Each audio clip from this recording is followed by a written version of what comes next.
সকলকে জয়গুরু। আমার নাম নবনীতা। আর আজকে ২৭শে শ্রাবণ, জগৎজননী শ্রী শ্রী বর্মা এবং শ্রী শ্রী ঠাকুর অনুকূলচন্দ্রের আজ বিবাহবার্ষিকী। আসলে এটা নিয়ে অনেক কনফিউশনও আছে, কারণ ১৩ই আগস্ট সোমবার ১৯০৬ সালে ইংরেজির বিবাহ ঘটেছিল ঠাকুর এবং শ্রী শ্রী বর্মার। আর দেখতে গেলে সেদিনটা ছিল ২৮শে শ্রাবণ, কিন্তু ঘটনাচক্রে লগ্ন বলে তো একটা জিনিস আছে।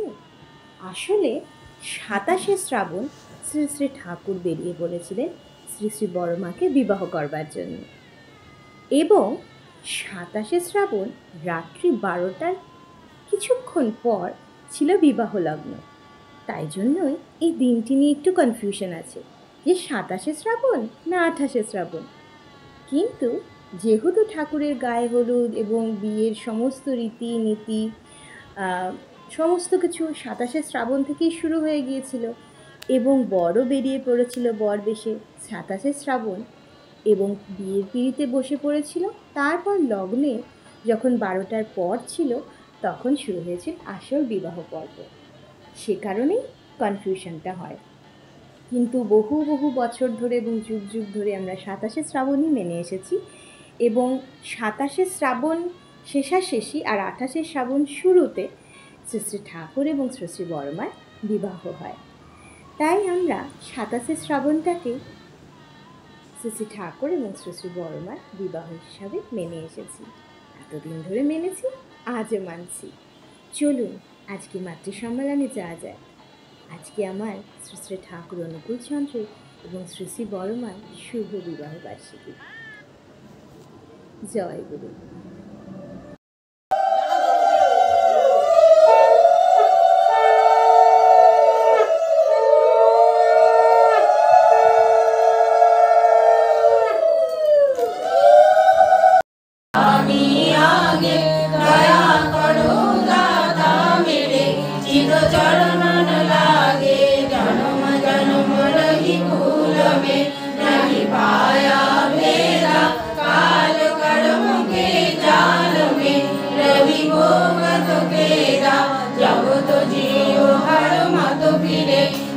चारो खानी ज्ञानी जोगी मिल रहे, सब मन की घानी भाग जगा मेरा यादिका।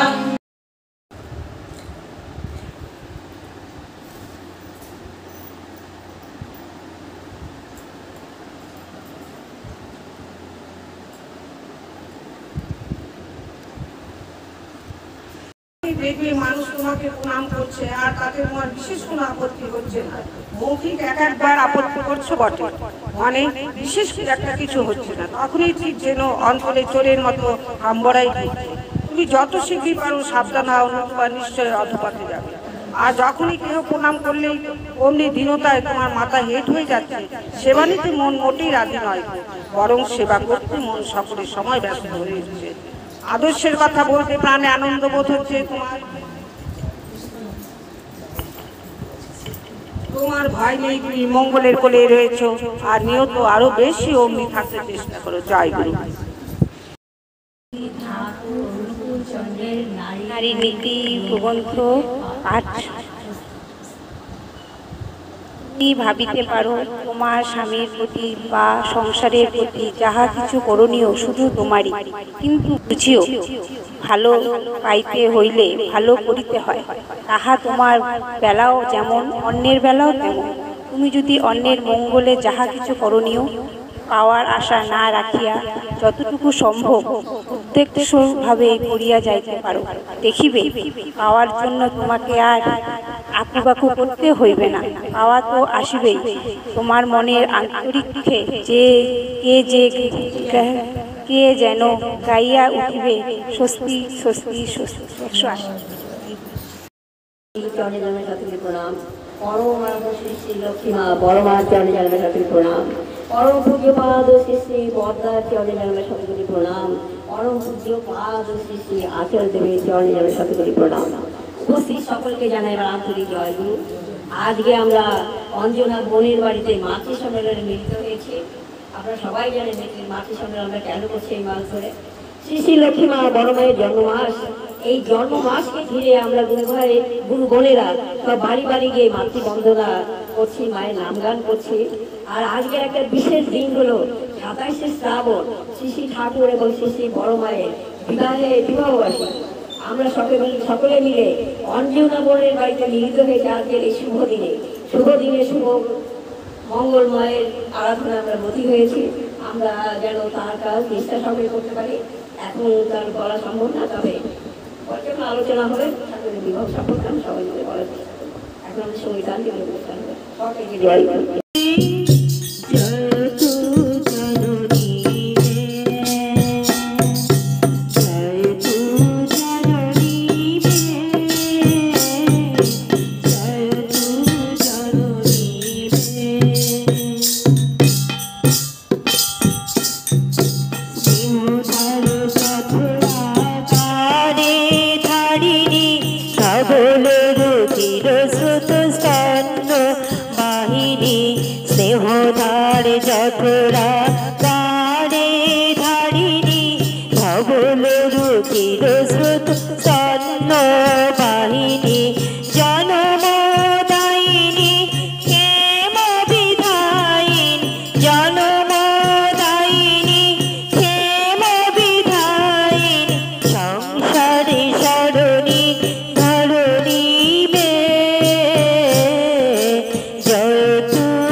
বন্দনার মাধ্যমে মাকে বরণ করে নিলেন। এখন শুরু হচ্ছে আমাদের সঙ্গীতাঞ্জলি অনুষ্ঠান। সঙ্গীতাঞ্জলি অনুষ্ঠানের মঞ্জুরি প্রথমে গান করবেন। নারী হতে জন্মে যাতে থাকলে জাত তবেই জাতি, স্বামীতে যার যেমনি রতি, সন্তান পায় তেমনি মতি।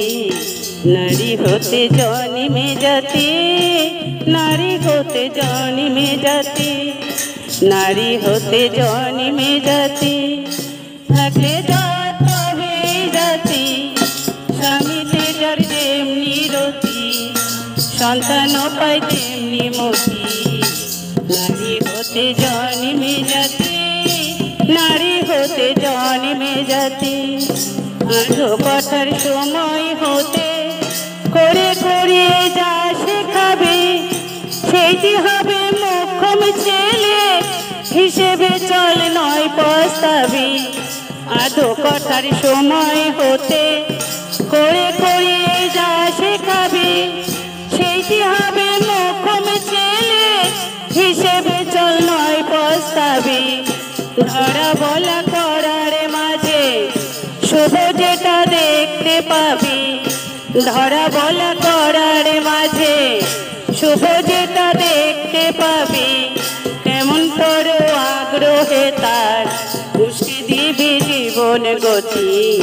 নারী হতে জন্মে জাতি, নারী হতে জন্মে জাতি, নারী হতে জন্মে জাতি, নারী হতে।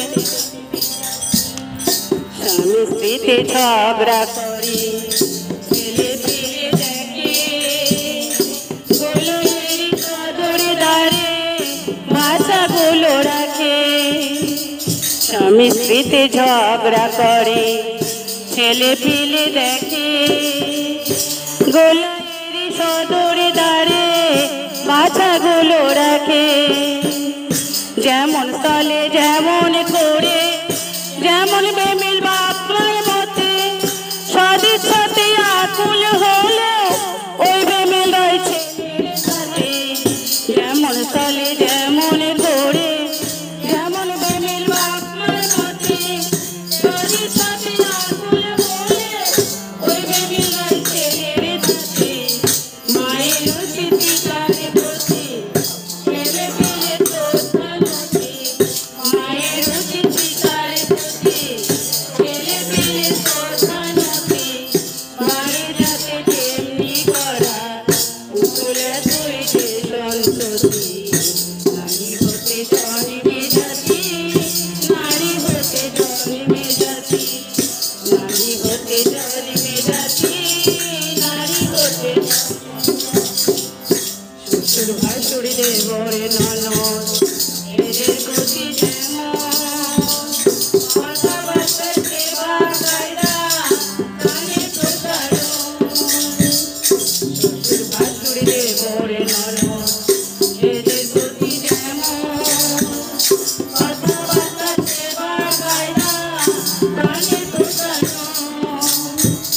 যেমন ভাবে করবি আপন অকাজ ব্যবহার, সন্তানের হৃদয় তোর ফুটবে যে প্রকার।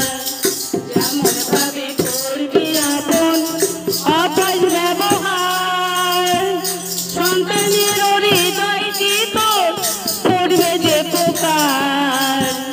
শাসন নিয়ে চলিস যদি শ্রোতাতে তোর যে সন্ততি, শাসন নিয়ে চলিস যদি শ্রোতাতে তোর যে সন্ততি। তোষণ হারা শাসনে কিন্তু আনবে না রে তোর উদ্গতি। নারী হতে জন্মে জাতি, নারী হতে জন্মে জাতি, নারী হতে জন্মে জাতি থাকলে যা তবে জাতি, স্বামীতে যার যেমনি রতি, সন্তান পাই তেমনি মতি। নারী হতে জন্মে জাতি, নারী হতে জন্মে জাতি, নারী হতে জন্মে জাতি, নারী হতে জন্মে জাতি।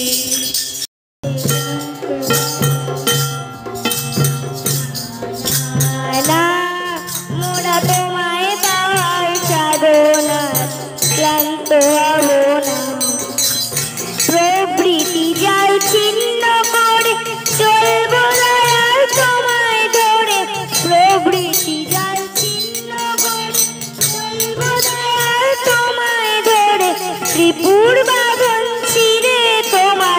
ত্রিপুর বাঁধন ছিঁড়ে তোমার করবো আরাধনা, মোরা তোমায় পাওয়ার সাধনাতে ক্লান্ত হব না।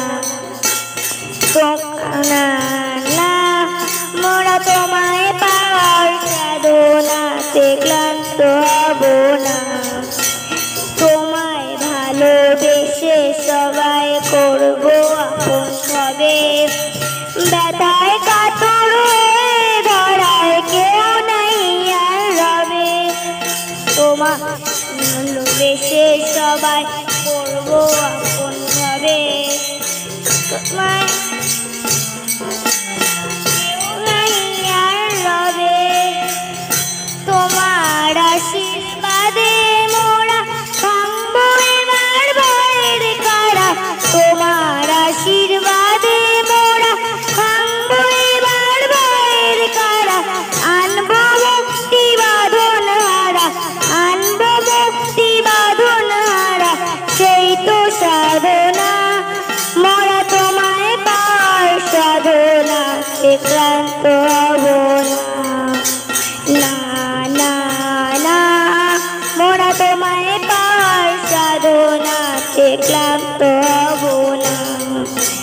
চলবো অবাধ আনন্দেতে, দ্বন্দ্ব দ্বিধা নাই, তোমার দয়ার অভয় পরশ সদাই যে গো পাই। চলবো অবাধ আনন্দেতে, দ্বন্দ্ব দ্বিধা নাই, তোমার দয়ার অভয় পরশ সদাই যে গো পাই। মরণ শাসন গুছিয়ে দেব, তোমার সেবায় ব্রতী রব। মরণ শাসন গুছিয়ে দেব, তোমার সেবায় ব্রতী রব। তোমার কথাই বলবো মোরা, তোমার কথাই বলবো মোরা, এই তো প্রার্থনা, মোরা তোমায় পাওয়ার সাধনাতে ক্লান্ত না। না না, মোরা তোমায় পাওয়ার সাধনাতে ক্লান্ত হব না। জীবন পথে চলায় কবু শান্তি দেব না, জীবন পথে চলায় কবু শান্তি দেব না। মোরা তোমায় পাওয়ার সাধনাতে ক্লান্ত হব না। না না না, মোরা তোমায় পাওয়ার সাধনাতে ক্লান্ত হব না। মোরা তোমায় পাওয়ার সাধনাতে ক্লান্ত হব না। মোরা তোমায় পাওয়ার সাধনাতে ক্লান্ত হব না। এটি হবে মোক্ষম ছেলে হিসেবে চল নয় প্রস্তাবী। তেমনি করে এমন পরিবারে জন্মগ্রহণ করেছে খুব ভক্ত পরিবার। ঠাকুরকে এরা মন প্রাণ দিয়ে ভালোবাসে। ওদের বাবা, কাকা, ঠাকুমা, ঠাকুর দাদা প্রত্যেকেই, মা, কাকিমা প্রত্যেকেই ঠাকুরমুখীর জন্য এই যে আজকের এই ছোট্ট মেয়ে এত বড় গানটা কি সুন্দর করে আমাদের সামনে পরিবেশন করলে একটু ভয় পেল না। ঠাকুরের বাণী অনুসরণ করে সে যেন জীবনের পথে আরো থেকে আরো এগিয়ে যেতে পারে, ঠাকুরকে মাথায় নিয়ে চলে যেন মানুষ হতে পারে। এখন আমাদের নিয়ম অনুযায়ী আমাদের কথা কীর্তন হবে। কথা কীর্তনের শুরুতে আমি আমার অঞ্জনা বোনকে কিছু বলার জন্য বলবো।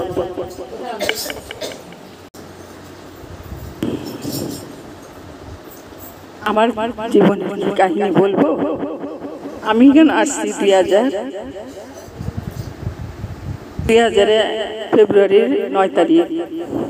তখন সে ছিলেন গণেশ চতুর্থী ছিলেন। আশা ছেলে মেয়ের মা হয়ে ওদিকে আমি কি করবো, মানে ওদেরকে নিয়ে আমি খুব ভালো আছি, মানে ভালো মানে সেই ভালোই আছি। ওদেরকে নিয়ে আজকাল আমরা খুব দুর্যাতন করছি। মানে আমার বড় অসুস্থ ছিলেন, তখন অসুস্থ মানে খুবই অসুস্থ। তখন মনে মনে ভাবছিলাম কি করবো। তখন যাইতাম মন্দিরে, তখন আমাকে ওই দিদি বাবা সবসময় তখন 2000 যাই, তখন বলে মা তুই ধরে রাখ।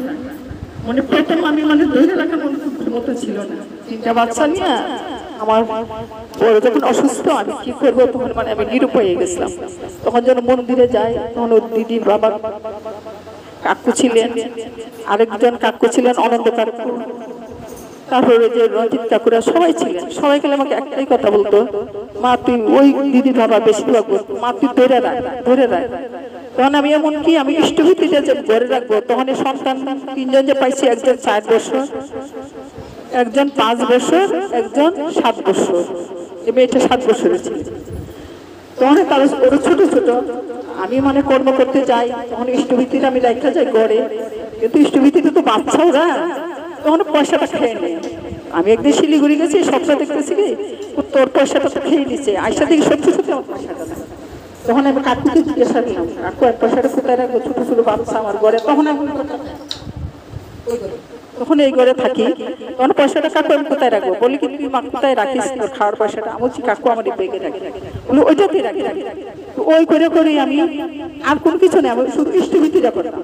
আমি কিন্তু ঠাকুরে শুধু স্নান করতাম, সকালে আমি স্নান করে ঠাকুর প্রণাম করে ওই কাজে বেরিতাম, ওই ছেলে মেয়েগুলোকে খাওয়ানোর জন্য টেলারিং কাজ করতাম। এই করতে করতে একজন দিদি আমার হসপিটালে, উনি পরে লাস্টে ওই যে 10 তলার এইখানে ইচ্ছা যে বেরিলেন অপর্ণা সিস্টার, উনি আমার সঙ্গে সাক্ষাৎ হন, মানে গুরুই মনে আমার ঠাকুর উনির সঙ্গে আমাকে দেখা দেওয়াছে। উনি যখন দেখা দিলেন, উনি আমাকে ছোট বোনের মতন ভালোবাসতে ছিলেন। উনি কলকাতা বাবার বাড়ি। তারপরে ছোট বোনের মতন ভালোবাসার পরে উনি আমার পাশে দাঁড়াইছেন। দাঁড়ানোর পরে আমি আজ যে দোকানে কাজ করতাম, ওই দোকানে আর কাজ করি না। তখন দিদি আমাকে বললো কি, অঞ্জনা তুমি আমার বাড়িতে কাজ করো। তখন সিস্টার, ডাক্তার, নার্স সবাই ওই দিদির বাড়িতে যাইতে গেলে আমি ওইখানে কাজ করি। কাজ করতে করতে ওই যে ওই অংশটা, তখন ওই দিকে আমি ছাপটা ঘর উঠাই। তখন ওই ছাপটা ঘর যখন উঠে, আমার ওই বৌদিরও আসতেন সেলাই কাজ করে, ওই বৌদি আসতেন, তারপর অনেকটাই আসতে। তারপর আস্তে আস্তে আমি আস্তে আস্তে আস্তে আস্তে ওই যে ঠাকুর আমাকে এই করতে করতে করতে আমি এরকম আসলাম। তারপরে জায়গা 2007 আমার স্বামী খুবই অসুস্থ ছিল। সে অসুস্থ থেকেও আমি মনে করেন আমার কাছে তখন এত টাকা ছিল না, 35,000 টাকা চিকিৎসা আমি বিনা পয়সা করছি। ওই যে ঠাকুর দ্বারা ছিল তখন মন্দির, আমাকে সবাই ভালোবাসত, সবাই বলতো মা তুই থাক, তুই ধরে রাখ।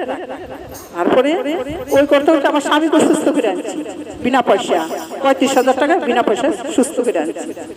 করার পরে এই করতে করতে যখন মেয়ে 27 বছর হয়ে যায়, মেয়েকে তো আমি বিয়ে দিতে পারতেছি না।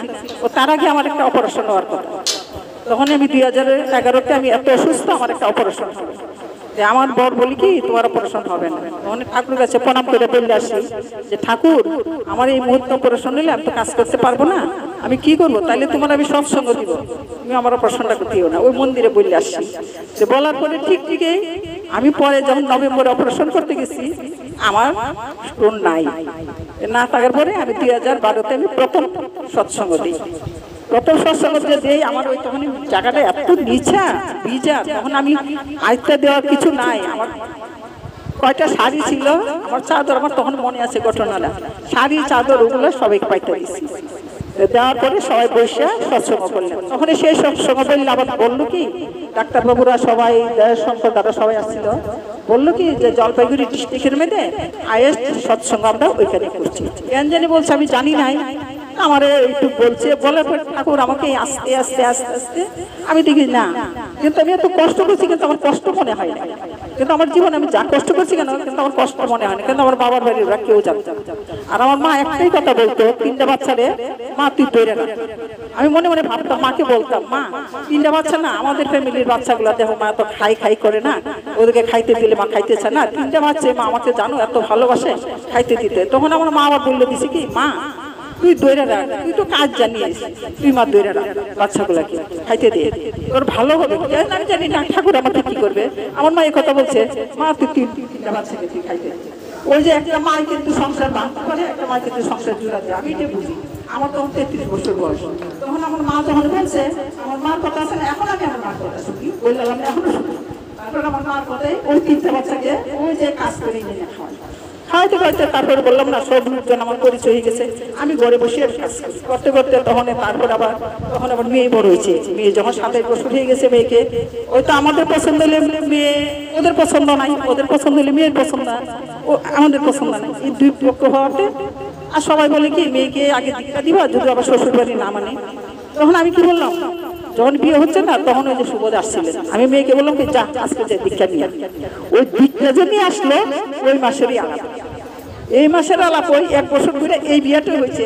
আর আমার মেয়ে যে ফ্যামিলিতে বিয়ে হয়েছে, মানে আমি গর্ব ঠাকুর নজর যেতে না লাগে, আমি ওইটাই বলি, আমি গর্ব কিন্তু নজর লাগে না, আমার মেয়ে যেতে এরকম থাকে। মানে 1000 লোকজন আছে, 1000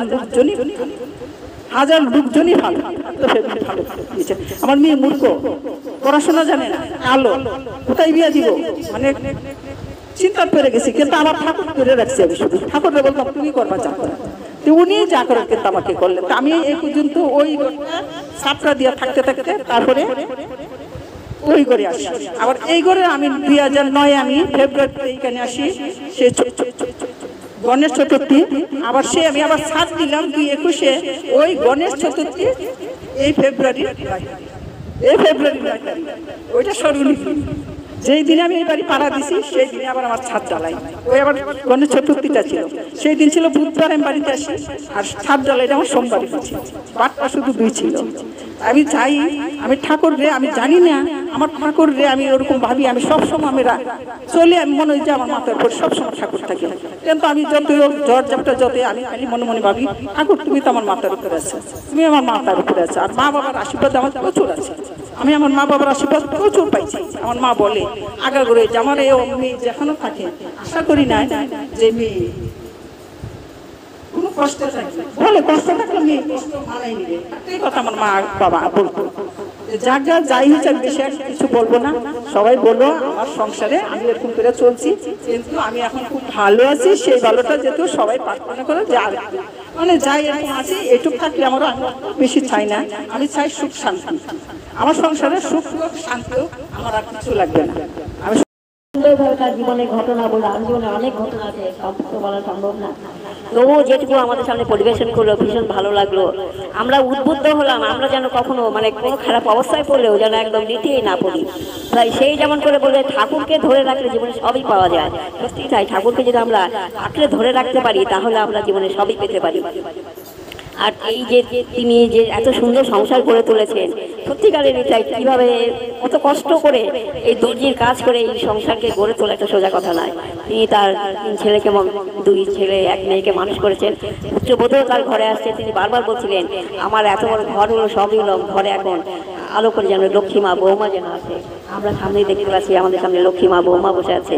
সেই সংসারকে শাশুড়ি যেভাবে এই সংসারকে ধরে রাখছে, আশা করবো সেও তেমনিভাবে ধরে রাখবে। এখন আমাদের সামনে পাঁচালী ঠাকুরের কথা বলবো, ইষ্ট উপরে ভ্রমণ করে। এখানে উপস্থিত সবাইকে আমার আনন্দিত জয়গুরু। আরো মাইকটা কাছে। এখন তো শেষ হয়ে আসছে শ্রাবণ মাস, বড়ই কষ্ট হচ্ছে, তো সেজন্য আমি প্রতিদিন তো মানে যাওয়া সম্ভব হয় না, তবুও লোক থেকে যায়, ছেলে মেয়ের পড়াশোনা স্কুল, এই জন্য যে আমি বললাম না আজকে যাবো আমি। ওই দিদি আমাকে বলছেন যে আসতে হবে, ঠিক আছে যাবো আজকে, আমার যতটুকু পাওয়া যাবে। সবচেয়ে বড় জিনিস আমাকে যে এই হাতে ধরে শেখাচ্ছেন, আমাকে যে এখানে আমি নিজেকে অনেক কৃতার্থ মনে করছি। দিদি আমাকে বলছেন ইষ্টপ্রসঙ্গ করার জন্য, এই যে করে করে আমাদের আমি অনেক ভুল করে করে শিখছি, এই কথাই আমার মনে পড়ে গেছে। বড় মা যখন বিয়ে হয়ে আসছিলেন তখন উনি একদম মানে অল্প বয়স ছিল, তো বলছিলেন উনি যে সুজি করতে একবার বলছিলেন, তখন সুজি করতে উনি পোড়ায় ফেলছিলেন, তখন অনেক বকা শুনতে হয়েছিল, তাও তিনি কোনো প্রত্যুত্তর করেন না। কারণ হচ্ছিল উনি বাড়ি থেকে যখন বাপের বাড়িতে বলা হয়েছিল যে কোনো কিছুতে না বলার জন্য, না করবে না, সব কিছুতে হ্যাঁ, তো তিনি করছিলেন এই সুজিটা পুড়ে ফেলছে, বকা খেলেন। তখন বললেন যে অন্য বলছিল যে কি এত বকা খেলে যে তুমি, বলে আমি তো এই যে করে আমার তো এই যে বাড়ি থেকে বলা ছিল যে না বলবে না, সেই জন্য আমি কিছু না করিনি, সেই জন্য আজকে 14 বছর করতে করতে আমি পারফেক্ট হয়ে গেছি। সেই আমাদেরও তাই, আমরা যদি করার মধ্যে থাকি যুক্ত থাকি ঠাকুরের সাথে। আমার যদি ভেতর থেকে চাই যে না আমি ঠাকুরের কাজ করব, আমি মনের মধ্যে, তবে কোনো দিন হয়তো মিস হতে পারে, কিন্তু মনের আকুতি মানুষকে অনেক উপরে নিয়ে চলে যায়, ঠিক যুক্ত হয়ে যায়, কাজটাও করতে পারে ঠিকঠাক করে। তো এটা আসে কোথা থেকে? যজন যাজন ইষ্টভীতির থেকেই সব কিছু।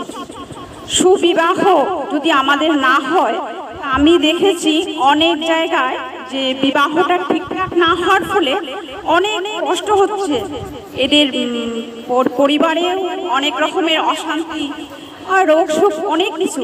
কারণ ঠাকুরের কথা আমরা না মেনে এগুলো কাজ করার জন্যই আমাদের এই পরিস্থিতি। তো সেই জন্য আমরা সবসময় যাতে চাই আর ঠাকুরের কাজগুলো যে সত্যানুসরণটা দিয়েছেন আমাদেরকে, প্রতিদিন যাতে আমরা একটা লাইন অন্তত পড়ে সেটা যাতে আমরা সমস্ত দিন কাজের মধ্যে চিন্তা করি এই কথাটা নিয়ে। তাইলে আমাদের জীবনের যে চলার প্রতি অনেক ভুল ভ্রান্তি সেটা চলে যাবে। হয়তো আমাকে কেউ কখনো কোনো কটুকতা বলে ফেললো, আমার মনের মধ্যে কষ্ট লেগে গেল, কিন্তু পরদিন যখন আমি সেই সত্যানুসরণটা পাঠ করতে যাই, তখন মনে পড়ে যে সেই ঠাকুর আমাকে শিখিয়ে দিয়েছেন যে না, মনের মধ্যে কোনো ধরনের কোনো কিছু খুব না রাখার জন্য। আমি পরম পিতার সন্তান, এটা আমার সবসময় মনে থাকা চাই যে আমি ঠিকঠাক করে ঠাকুর যা বলেন পরম আনন্দে পরম যত্নে আমি যাতে ঠাকুরের কাজগুলো করে যেতে পারি। একজন বলছেন ঠাকুর এখানে যে উনি ছিলেন আসামের কোথাকার, আমার ঠিক মনে নেই নামটা, শুধু ওনার নাম মনে আছে যে বসন্ত দা।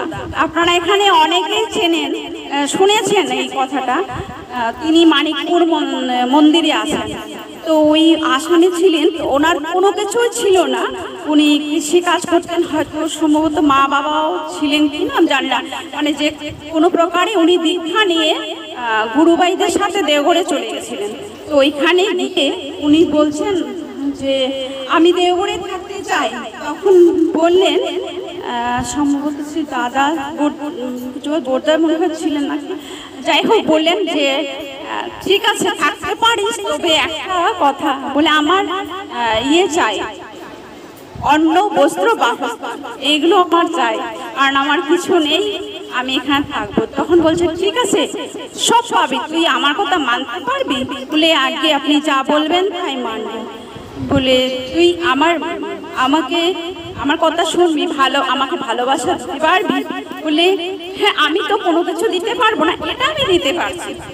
সেই ভালোবাসায় অনেক লম্বা কথা বলেছিলেন উনি। আমি এত দীর্ঘ করছি না, কারণ আজকে পরমার বিবাহ সম্বন্ধে একটু বলবেন মা বলছিলেন, সেই জন্য আমি ছোট্ট করেই বলছি। তো তখন বললেন যে আমি তো যা বলবেন করছেন।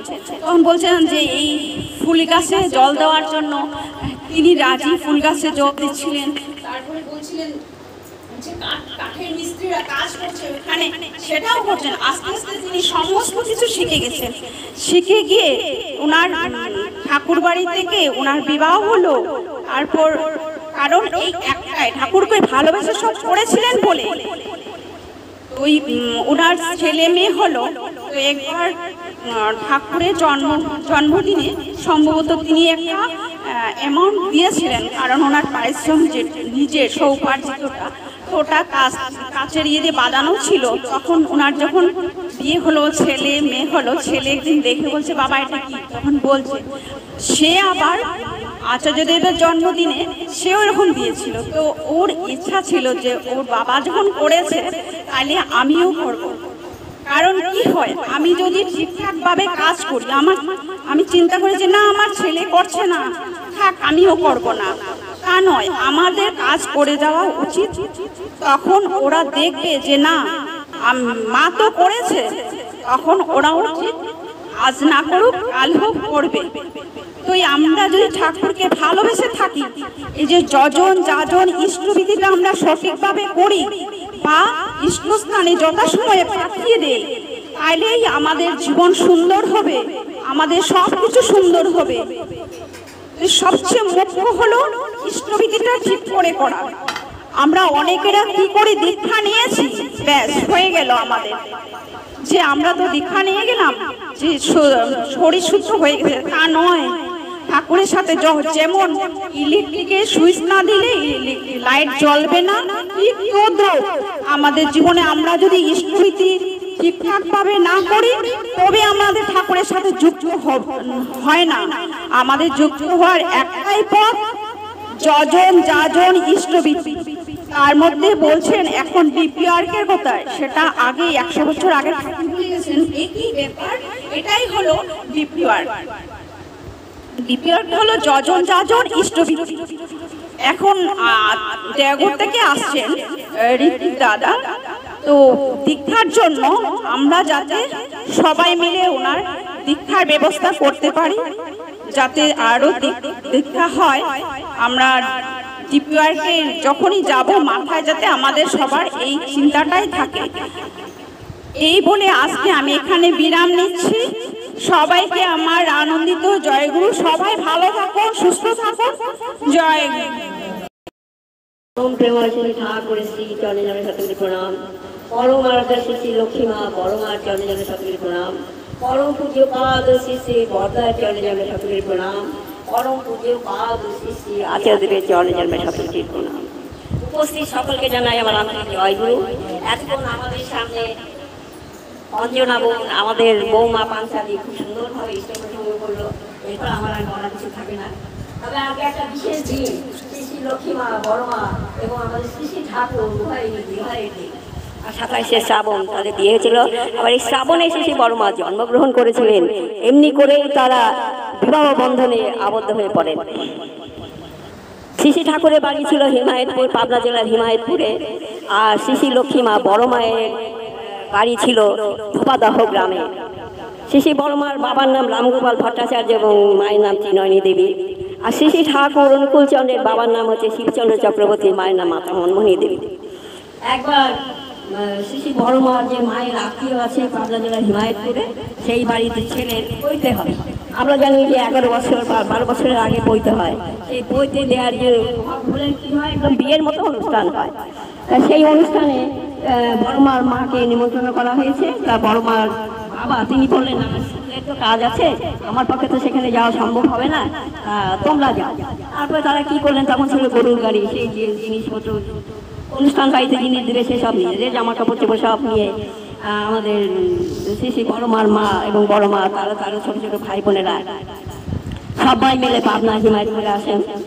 সেখানে এসে যে বাড়িতে অনুষ্ঠান হবে সেই বাড়িতে উঠেছে।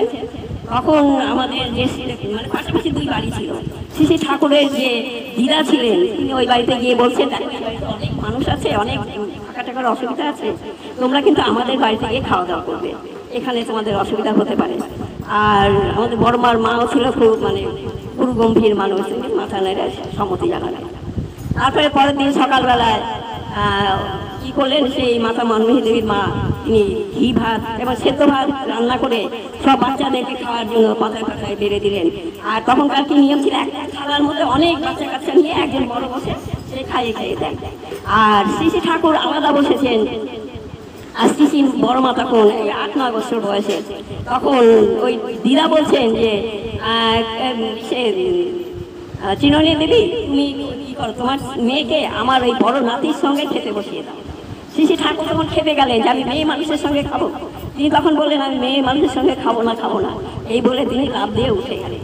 কিন্তু প্রত্যেকের মনে এই যে বড়মার যে চেহারা, তার চেহারা ছিল পূর্ণিমার চাঁদ যেমন একদম সম্পূর্ণভাবে গোল, এতটুকু থাকে না। আমাদের শ্রী শ্রী বড়মার জীবনে চরিত্র ছিল তেমনি তার জীবনে কোনো খুঁত ছিল না। তাদের প্রত্যেকেরই পছন্দ হয়ে গেল, মানে কেউ কাউকে আর বলল না কথাটা যে তাদের পছন্দ হয়ে গেছে।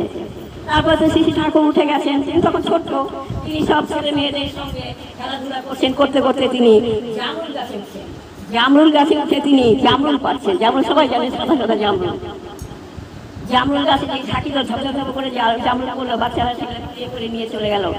তারপর শ্রী শ্রী বড়মা কি করলেন, তার কোচর ভরে, তখন ছোট ছোট মেয়েদের শাড়ি পরানো হতো, সে কোচর ভরে জামরুল নিয়ে চুপচাপ তিনি দাঁড়িয়ে আছেন। যখন শ্রী শ্রী ঠাকুর নেমে এলেন, নেমেছে তার সামনে যখন দাঁড়ালেন, তিনি তার পায়ের কাছে দিয়ে তিনি তার নারায়ণকে বরণ করে নিলেন। মানে দুজনে দুজনের মন যেন জেনে গেল যে এই হলেন নারায়ণ, আর নারায়ণ যেন ইনি হলেন আমার লক্ষ্মণ। তাহলে আমরা যুগে যুগে যখন মহাপুরুষগণ এই ধরাতে আসে, তারা কিন্তু তাহলে ধরণীকে সঙ্গে নিয়ে আসে। আর বর্তমান যুগে এই যে আমাদের স্বামী স্ত্রীর সম্পর্ক, এটা কিন্তু আমাদের, আমরা বলি এটা 7 জন্মের সম্পর্ক। তার মানে এদের সম্পর্ক কিন্তু যুগের পর যুগ, যুগের পর যুগ, যুগের পর যুগ চলেই আসে। এমন হয় না যে বিয়ের থেকে সে বিয়ে ভেঙে যাচ্ছে। তার কারণ হলো ওদের জুটি নেই, যার সঙ্গে জুটি আছে সে তার সঙ্গেই বিয়ে হবে। এই বাস্তব জীবনে কিন্তু একই ঘটনাই ঘটে। শ্রী ঠাকুর তখন তিনি তার মনে মনে এটাই জানলেন, যখন ঠাকুরের বয়স হলো, বিয়ে দেওয়ার সময় হলো, তখন বাড়িতে শিবচন্দ্র চক্রবর্তী মায়ের সঙ্গে আলোচনা করছেন কোথায় মেয়ে দেখা হবে, কি করা হবে। জমিদার বাড়িতে নিয়ে মেয়ের সম্বন্ধ নিয়ে আসলো। তখন শ্রী ঠাকুর নিজেই বললেন যে দেখো, জমিদার কন্যা সে কি হবে, তার চাল চলন চরণ সব কিছুই আলাদা হবে। আমরা তো গরিব মানুষ, সে ওই অত বড় ঘরের মেয়ে এসে এই বাড়িতে সবার সঙ্গে শুয়ে বয়ে থাকতে পারবে না। এমন ঘর থেকে মেয়ে আনতে হবে যে বংশ, ছেলের বংশ উঁচু হবে, মেয়ের বংশ নিচু হবে। তাতে কি হয়, মানে নিজেদের মধ্যে বোঝাপড়াটা খুব ভালো হয়। আর যদি মানে মেয়ের বংশ উঁচু, মানে আর্থিক দিক থেকে পড়াশোনায় ভালো, সব দিক থেকে উঁচু বংশ হয়, তাহলে কি মেয়েদের একটা অহংকার আছে। আমার বাড়িতে 5টা নারকেল গাছ আছে, আমাদের 5টা পুকুর আছে, এই যে আমাদের অহং ভাবটা, এটা তখন কি হয়, সংসার থেকে অশান্তির সৃষ্টি করে। তাই শ্রী ঠাকুর বললেন যে ওই মেয়ে আমাদের সংসারে এসে সকলকে নিয়ে মানে শুয়ে বয়ে থাকতে পারবে না। তাহলে আর তিনি মনে মনে জানছেন যে তার সঙ্গে কার সম্পর্ক হবে।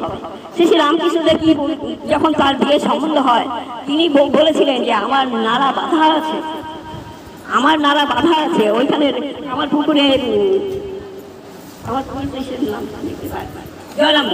জয়রামবাটিতে আমার মেয়ে দেখা আছে, সেইখানে মেয়ের সঙ্গে আমার বিয়ে হবে। সত্যিকার আমরা যে সিরিয়াল দেখলাম তাতে ছোট্ট কারোদা, তার সাথে রামকৃষ্ণদেবের বিয়ে হয়। শ্রী ঠাকুর এমনি করেই বললেন যে আমারও নাড়া বাঁধা আছে, আমার সেখানেই বিয়ে হবে। তারপর এই বাড়ির মা মনোহরী দেবী তিনি বললেন যাও না, গিয়ে মেয়েটাকে দেখে আসো, গ্রামে গিয়ে তুমি দেখে আসো। তখন গেলেন, সবাইকে নিয়ে শিবচন্দ্র চক্রবর্তী গেলেন, মেয়েকে দেখলেন। সেখানে গিয়ে দেখেন যে দুজনের মধ্যে আগেরই পরিচয় ছিল, উনিও মাস্টারমশাই উনিও মাস্টারমশাই, এদের দুজনের মধ্যে আগেরই পরিচয় ছিল। অনেক গল্প কথাবার্তা হলো। তারপরে কি হলো, বড় মাকে দেখলেন, সবাই দেখলেন, এমনকি মানে হিমায়তপুরে যত গ্রামবাসী আছে প্রত্যেকে গিয়ে সেই মেয়েকে দেখতে থাকলেন। তার মানে শ্রী ঠাকুর অনুকূলচন্দ্র হলেন প্রত্যেকের ঘরের সন্তান, প্রত্যেকের ঘরের ভাই, প্রত্যেকের ঘরের দাদা। তাই তার বিয়ে হবে সেখানে তাহলে কি করতে হবে, তাকে সবাই মিলে দেখতে হবে। এমনি করে আমাদের শ্রী লক্ষ্মীমা বড়মার সঙ্গে আমাদের ঠাকুরের বিয়ে হবে। ঠাকুর যখন বড়মা যখন শ্বশুরবাড়িতে আসে, তাকে বলা হয়েছিল যে তুমি যখন শ্বশুরবাড়ি যাবে কোনো সময় না বলবে। তার ঠাকুমা শিখিয়ে দিল যে কোনো সময় না বলবে না, সবসময় বলে হ্যাঁ। কিন্তু আমরা কি হয়, আমাদের সবার আগে না কথাটাই চলে আসে। তাই ঠাকুর বানিয়ে দিলেন যে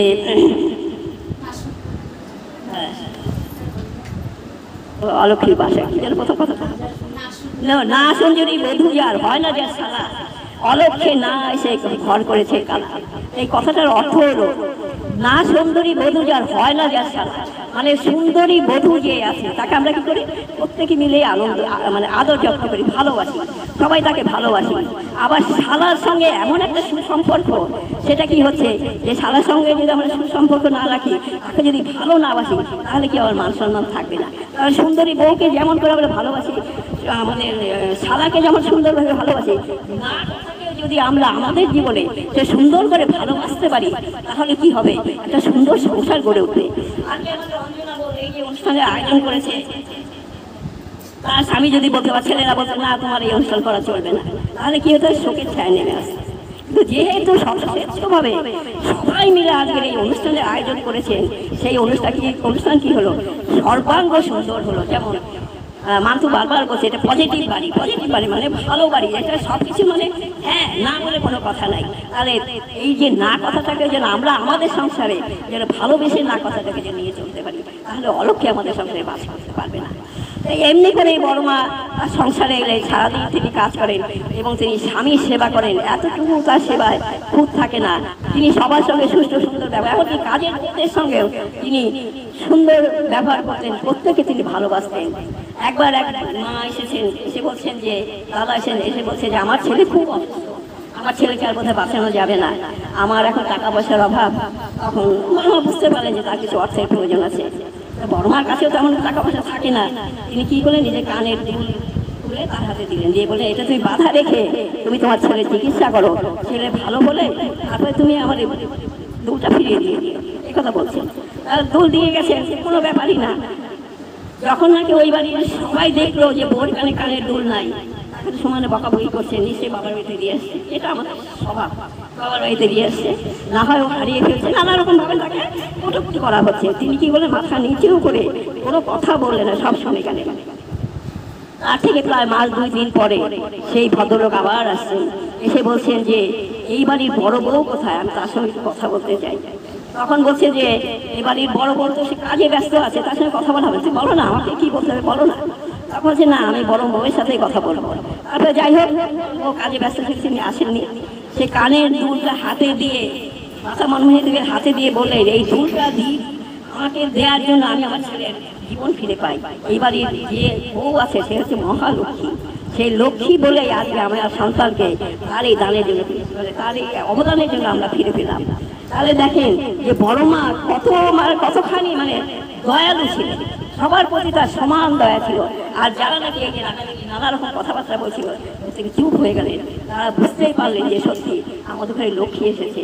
আমরা বড় মার জন্মদিনে আর তার দেওয়া যে নীতিবিধি আছে, এই যে 8টা বৈশিষ্ট্য আছে, নিষ্ঠা, ধর্ম, শুশ্রূষা, সেবা, সাহায্য সংরক্ষণ, প্রেরণা, সত্যের জন্য, এই 8টা বৈশিষ্ট্য সব হয়তো আমরা রাখতে পারবো না, 2-4টা বৈশিষ্ট্য আমরা মাথায় নিয়ে যদি চলতে পারি আমরাও সুখের সংসার করতে পারবো। আমি আর বিশেষ কিছু বলছি, আমাদের সময় শেষ হয়ে আসছে। আপনাদের প্রতি প্রত্যেকের শান্তি স্বস্তি কামনা করি। এইবারের আমার অঞ্জনা বোনের সেই যেন তার পুত্রবধূ সন্তান সন্ততি সকলকে নিয়ে সুস্থ সুন্দরভাবে যে সংসার করতে পারে, আমরা সকল মিলে এই প্রার্থনাই জানাই। জয় গুরু, জয় জয়। আমাদের নিয়ম অনুযায়ী এখন কীর্তন হবে, আমাদের তাপসী বোধ এবং সমবেত হবে, এখন মানে সমবেত হবে কীর্তন। এমন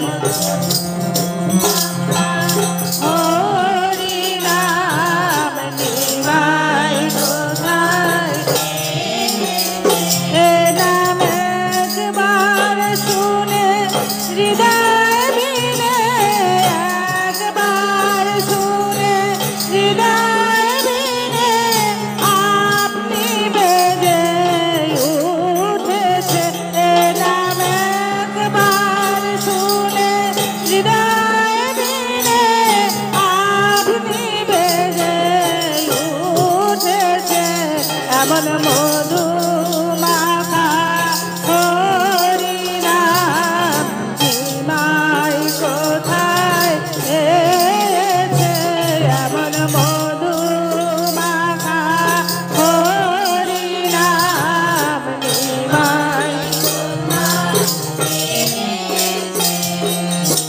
আরো তো কতদিন শুনেছি নাম, আরো তো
এমন মধু মাখা হরি নাম নিমাই কোথায় পেয়েছে এমন মধু মাখা হরি নাম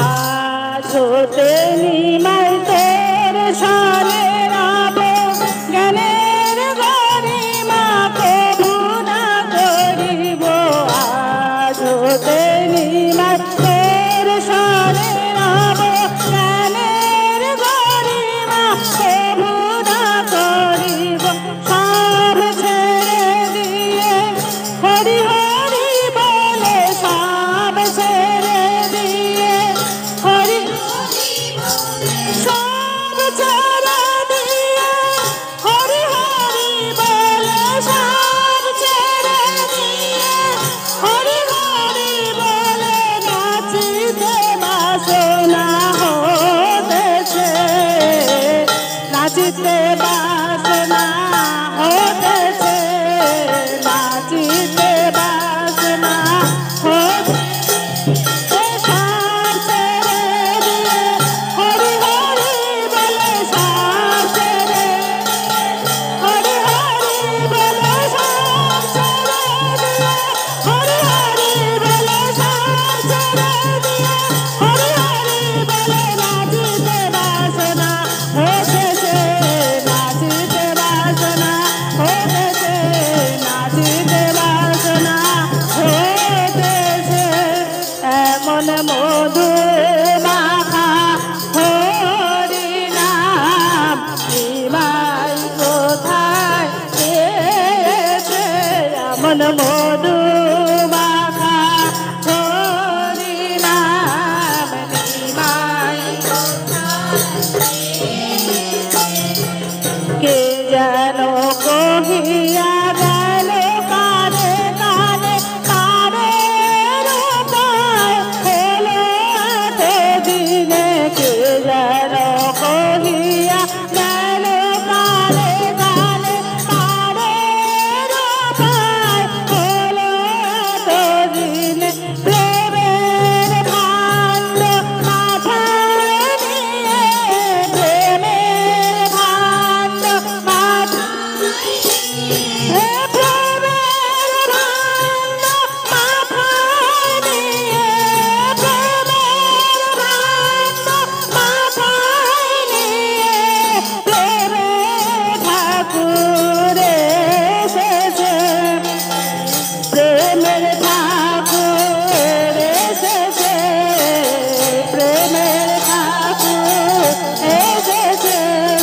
প্রেমের ভাণ্ড মাথায় নিয়ে প্রেমের ভাণ্ড মাথায় নিয়ে প্রেমের ভাণ্ড মাথায় নিয়ে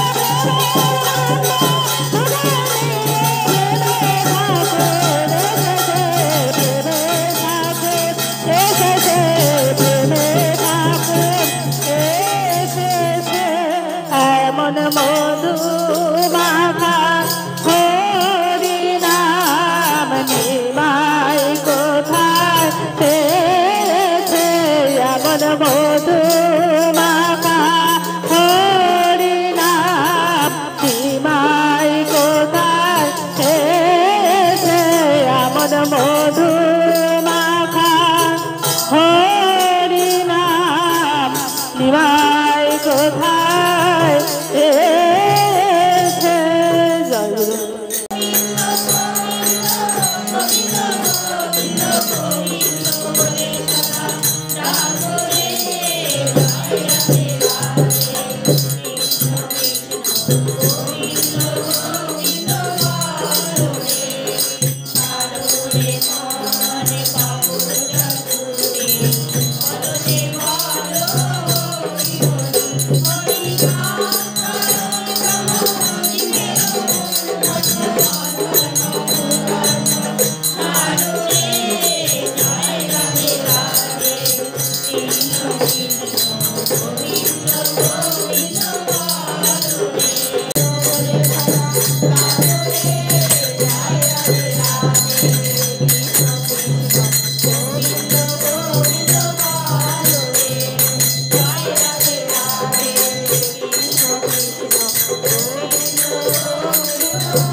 वन्दे पुरुषोत्तमं वन्दे पुरुषोत्तमं वन्दे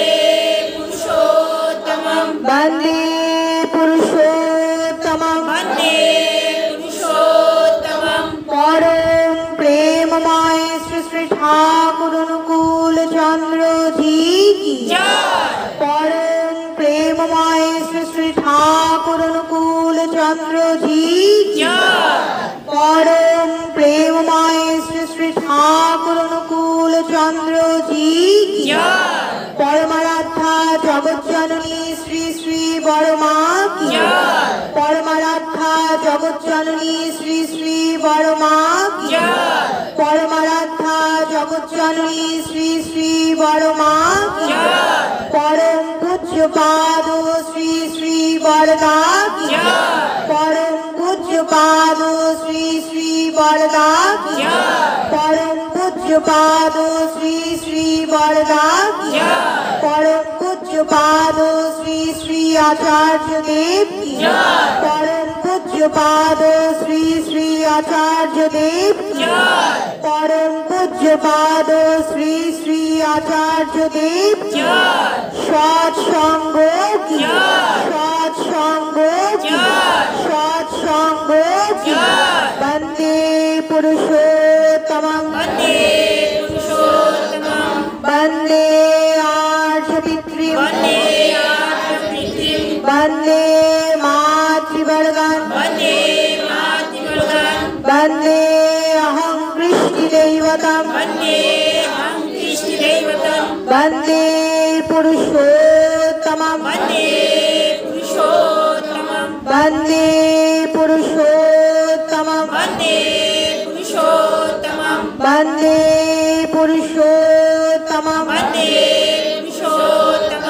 परम प्रेममय श्री श्री ठाकुर अनुकूल चंद्र जी की मातृ सम्मेलन ठाकुर बड़मार विवाह वार्षिकी